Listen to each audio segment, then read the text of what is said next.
Hello good morning welcome to the channel. My name is Tarun Gandhi. पहले global market से शुरुआत करते हैं, starting with the US market. US markets में हमने फ्राइडे को देखा एक अच्छी खासी फिर से बिकवाली because of the US Ukraine. Actually US और रशिया के इशू की वजह से न्यूज़ बार बार आ रही है कि Russia will invade Ukraine. that is from the news which is coming from the US, but otherwise most of the time is US Russia हमेशा deny कर रहा है कि हम ऐसा नहीं कर रहे हैं और हम अपने ट्रूप्स पीछे ले रहे हैं। एक अच्छी बात है, आज मॉर्निंग में ये पता चला है कि रशिया में पुतिन एंड यूएस में Biden, they are both planning to have a discussion, to have a meet, जहाँ पे एक रेजोल्यूशन की तरफ जाने के लिए कोशिश करेंगे, जिसके वजह से हम देख रहे हैं US futures is trading positive और एशियन मार्केट्स भी धीरे धीरे they are coming off from the lows. तो हम देख रहे हैं Asian Nikkei is trading almost 0.5% down and most of the Asian markets are trading 0.5% down. Likewise, in case of SGX Nifty also it is trading 0.5% down. Brent crude भी थोड़ा सा नीचे आया है. Early morning it was trading above $93 per barrel. Now it is trading below $93, 92.90 पे trade कर रहा है. Gold is steady at around $1900 के आसपास per ounce. It went up to as high as 1905 on Friday's trade. But देखते हैं, मेरा eventual target for the immediate term is 1925. ये होता है कि नहीं वो देखते हैं, बट रेजिस्टेंस इज एट 1925. रुपी की बात करें अगेंस्ट द डॉलर, फ्राइडे को एक अच्छा खासा स्ट्रेंथ दिखाते हुए 74.66 पे क्लोज हुआ, which is a very good sign.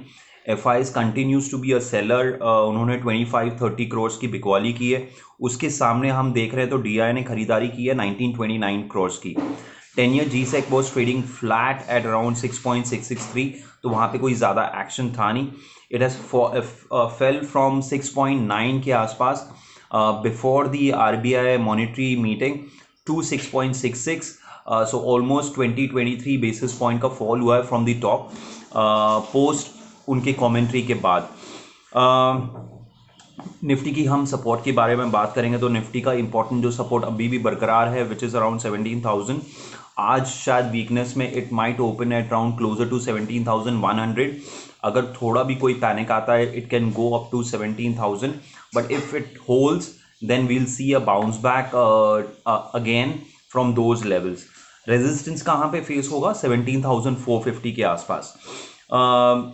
और एक इम्पॉर्टेंट जो न्यूज़ आ रही है from the US is the federal reserve के जो ऑफिशियल्स हैं वो कह रहे हैं हम इतना एग्रेसिव रेट हाइक्स ज़्यादा नहीं करेंगे at the initial onset of the increasing the interest rate. तो ये एक अच्छी खबर है, जो कि मार्केट हमेशा फियरफुल था कि बहुत एग्रेसिव रेट हाइक होगा तो वो इकोनॉमी में इम्पैक्ट कर सकता है on the demand side. Now coming to the stocks, फिर से हम देख रहे हैं ये वॉलीटिलिटी बनी रहेगी और ऐसे ऐसे माहौल में हमें हमेशा एक कंजर्वेटिव अप्रोच लेके चलना चाहिए. और बार बार मैं कह रहा हूँ कि ये वॉलीटिलिटी एटलीस्ट बरकरार रहेगी for the first half of the year and second half of the year शायद इट कुड बी बेटर. वो देखेंगे आगे चल के क्या होता है. बट ये साल आपको अपना प्रिंसिपल प्रोटेक्ट करना वही आपका मेन फोकस होना चाहिए. और जहाँ पे आपकी अपसाइड ठीक है अगर ज़्यादा ना हो, बट डाउन साइड जितना हम प्रोटेक्ट कर सकें वो बेटर रहेगा. तो ऐसे में हमें कौन से स्टॉक्स लेने चाहिए? एक नो ब्रेनर स्टॉक है और आज उसका लास्ट दिन है बाइंग के लिए, which is TCS. It is available at around 3,800 rupees. Buyback 4,500 rupees पे हो रहा है. परसों उसकी रिकॉर्ड डेट है 23 फरवरी. सो आज आपको बाय करना होगा so that it will come to your demat account in T+2, so which is 23rd. So आज आपको अगर बाइंग करनी है तो today is the last date in TCS. देखिए अपसाइड सीधा सीधा अगर आप देखिए 700 रुपये का है, विच इज़ मोर और less like a 15-17% upside, which is a very good thing in these kind of markets जहाँ पे आपका टाइम होराइजन 2 से 3 महीने मैक्सिमम है. तो मुझे लगता है ये एक नो ब्रेनर स्टॉक है, वहाँ पे आपको रहना चाहिए. दूसरा NBFC में मैं चूज़ करूँगा HDFC लिमिटेड. एक अच्छा खासा कंसोलिडेशन के बाद ये अपमूव दिखाने के लिए रेडी है. साथ साथ और भी ऐसे स्टॉक्स हैं। HDFC has been beaten down from 3000 levels to almost 2300 levels. अब ये 2440 के आसपास ट्रेड कर रहा है। कोई भी गिरावट आए 2400 पे, 2350 पे, ये इस वोलेटिलिटी पे, तो आपको इसमें बाइंग करनी चाहिए। जिस तरीके से हम रियल एस्टेट में अपटिक देख रहे हैं, तो which will be the main beneficiary will B obviously the infra related stocks, but उसके साथ साथ हर कोई लोन के लिए अप्लाई करेगा। तो HDFC Limited is the biggest player in the market. So HDFC Limited is the second stock that you can look at.